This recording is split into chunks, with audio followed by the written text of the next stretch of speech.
بسم اللہ الرحمن الرحیم۔ بسم اللہ الرحمن الرحیم۔ السلام علیکم عزیز طلبہ کرام، امید ہے آپ حضرات خیریت سے ہوں گے۔ آج ہمارا صحیح مسلم کا سبق نمبر 120 ہے، جس کا عنوان ہے باب بیان حکم عمل الکافر اذا اسلم بعدہ۔ آگے بڑھنے سے پہلے خلاصہ جات کو ایک نظر دیکھ لیں۔ وبی قال حدثنا حسن الحلوانی وعبد بن حمید قال الحلوانی حدثنا وقال عبد حدثني يعقوب وهو ابن ابراہیم ابن سعد قال حدثنا ابی عن صالح عن ابن شهاب قال اخبرني عروة بن زبیر ان حکیم بن حزام رضی اللہ عنہ اخبره انه قال لرسول اللہ صلی اللہ علیہ وسلم ای رسول اللہ ارأیت امورا كنت اتحنس بها في الجاہلیہ من صدقة او عتاقة او صلة رحم افیها اجر؟ فقال رسول اللہ صلی اللہ علیہ وسلم اسلمت علی ما اسلفت من خیر۔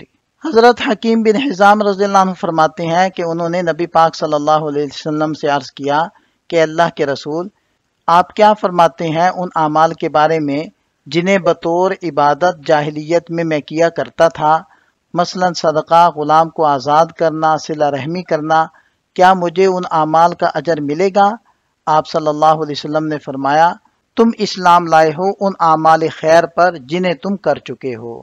اس اسناد کے رجال 8 ہیں۔ سب سے پہلے حسن الحلوانی، جن کا مکمل نام ہے حسن بن علی بن محمد الحزلی ابو علی الخلال الحلوانی، مکہ مکرمہ میں یہ تشریف لے آئے تھے، ثقۃ حافظ۔ دوسرے ہیں عبد بن حمید بن نصر الکسی ابو محمد، بعض کہتے ہیں کہ ان کا نام تھا عبد الحمید، ثقۃ حافظ۔ تیسرے ہیں یعقوب بن ابراہیم بن سعد الزہری ابو یوسف المدنی، ثقۃ فاضل۔ چوتھے ہیں ان کے والد گرامی ابراہیم بن سعد بن ابراہیم بن عبد الرحمن بن عوف الزہری ابو اسحاق المدنی، ثقۃ حجۃ۔ اور پانچویں ہیں صالح بن کیسان المدنی ابو محمد، ثقۃ ثبت فقیہ۔ بقیہ حضرات کا تذکرہ سابقہ سند کے اندر گزر چکا ہے۔ یہ اقتباس سند اور متن حدیث سے متعلق کئی لطائف پر مشتمل ہے۔ اس میں بتایا گیا ہے کہ اس سند میں 3 تابعین موجود ہیں جو ایک دوسرے سے روایت کرتے ہیں، یعنی صالح، ابن شہاب اور عروہ۔ پھر حرف ندا ای پر گفتگو کرتے ہوئے ابن مالک کے الخلاصہ کے اشعار نقل کیے گئے ہیں جو ندا کے مختلف حروف اور ان کے استعمال کی وضاحت کرتے ہیں۔ اس کے بعد من صدقہ کو امور ان سے متعلق حال قرار دیا گیا ہے۔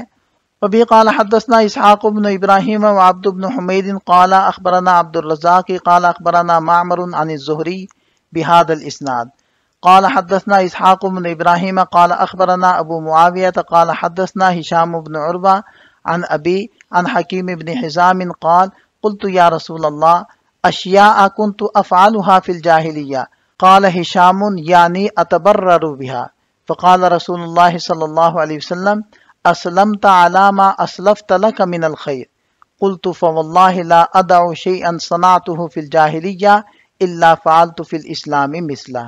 حضرت حکیم ابن حزام رضی اللہ عنہ فرماتے ہیں کہ میں نے عرض کیا کہ یا رسول اللہ، میں جاہلیت میں بعض اعمال کیا کرتا تھا، یعنی نیک کام کیا کرتا تھا۔ آپ علیہ السلام نے فرمایا، تم اسلام لائے ہو ان نیک اعمال پر جو تم نے کیے ہیں۔ تو میں نے کہا کہ خدا کی قسم میں کوئی وہ کام نہیں چھوڑوں گا جسے میں نے جاہلیت کے زمانے میں کیا تھا، مگر اس کی مثل اسلام میں بھی کرتا رہوں گا۔ گزشتہ حدیث کے اندر 2 اسناد ذکر کی گئی ہیں۔ جو پہلی اسناد ہے اس کے رجال 5 ہیں، اسحاق بن ابراہیم ابن راہوی الحنظلی المروزی الامام الحجہ السبت، اور دوسرے ہیں عبد الرزاق بن حمام الحمیری، اور تیسرے ہیں معمر بن راشد الازدی، ثقۃ ثبت فاضل۔ بقیہ 2 حضرات کا پہلے تذکرہ ہو چکا ہے۔ عن الزہری بہذا الاسناد کا مطلب ہے زہری سے حضرت عروہ اور حضرت عروہ سے حضرت حکیم ابن حزام۔ اس کے بعد تنبیہ کے طور پر بتایا گیا کہ امام بخاری رحمہ اللہ نے صحیح بخاری کتاب الزکوٰۃ میں معمر کی روایت کو اس طرح نقل کیا ہے، عبداللہ بن محمد، ہشام، معمر، زہری، عروہ عن حکیم ابن حزام۔ جنہوں نے نبی پاک صلی اللہ علیہ وسلم سے پوچھا تھا کہ میں زمانے جاہلیت میں جو صدقہ، غلام آزاد کرنے یا صلہ رحمی جیسے نیک اعمال کرتا تھا، کیا ان پر مجھے اجر ملے گا؟ آپ علیہ السلام نے فرمایا، تم اسلام اس خیر پر لائے ہو جو تم پہلے کر چکے تھے۔ اس طرح اس اقتباس میں اسناد کا اتصال، ماخذ حدیث اور متن کا ترجمہ پیش کیا گیا ہے۔ یہاں سے دوسری سند کی طرف اشارہ ہے۔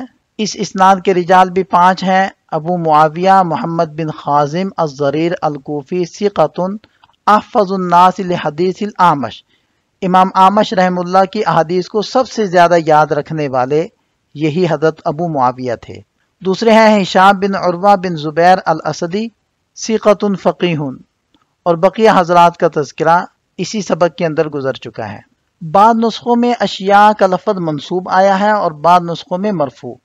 اس کی وجہ یہ بیان کی گئی ہے کہ منصوب صورت میں ارائیت مقدر مانا جائے گا، جیسا کہ بعض روایات میں مذکور ہے، اور مرفوع ہونے کی صورت میں اسے مبتدا مانا جائے گا کہ اس کے بعد کا جملہ اس کی صفت اور خبر حل لی فیہا اجرن مقدر ہوگی۔ اس کے بعد حضرت ہشام بن عروہ کے قول اتبرر بہا کی شرح کی گئی ہے، جس کا مطلب ہے نیکی کا ارادہ اور اس پر عمل، اور یہ اشارہ اس بات کی طرف ہے کہ وہ جاہلیت میں جو نیک اعمال کرتا تھا انہیں اسلام لانے کے بعد بھی نیکی سمجھا جائے گا۔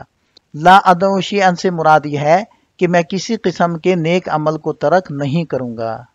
وبی قال حدثنا ابو بکر بن ابی شیبہ قال حدثنا عبد اللہ بن نمیر عن ہشام بن عروہ عن ابی ان حکیم بن حزام رضی اللہ عنہ اعتق فی الجاہلیت 100 رقبہ وحمل على 100 بعیر ثم اعتق فی الاسلام 100 رقبہ وحمل على 100 بعیر ثم اتى النبی صلی اللہ علیہ وسلم فذکر نحو حدیثہم۔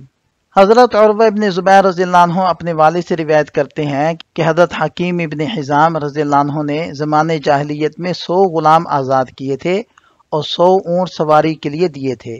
پھر حالت اسلام میں بھی 100 غلام آزاد کیے اور 100 اونٹ سواری کے لیے دیے۔ پھر نبی پاک صلی اللہ علیہ وسلم کے پاس آئے، آگے بھی آئی نہیں سابقہ حدیث ذکر فرمائی۔ اس اسناد کے رجال بھی 5 ہیں، ابو بکر ابن ابی شیبہ اور دوسرے ہیں حضرت عبداللہ ابن نمیر۔ بقیہ حضرات کا تذکرہ اسی سبق میں اس سے پہلے گزر چکا ہے۔ یہ ان احادیث سے حاصل ہونے والے فوائد کا خلاصہ ہے۔ یہاں ہمارا سبق مکمل ہو جاتا ہے۔ ایک نظر خلاصے کو دیکھ لیں۔ یہ سبق سے متعلق چند سوالات ہیں، ان کے جواب تحریر کریں۔ ملتے ہیں نئے سبق کے ساتھ۔ اللہ تعالی ہم سب کا حامی و ناصر ہو۔ دعا میں یاد رکھیے گا۔ السلام علیکم۔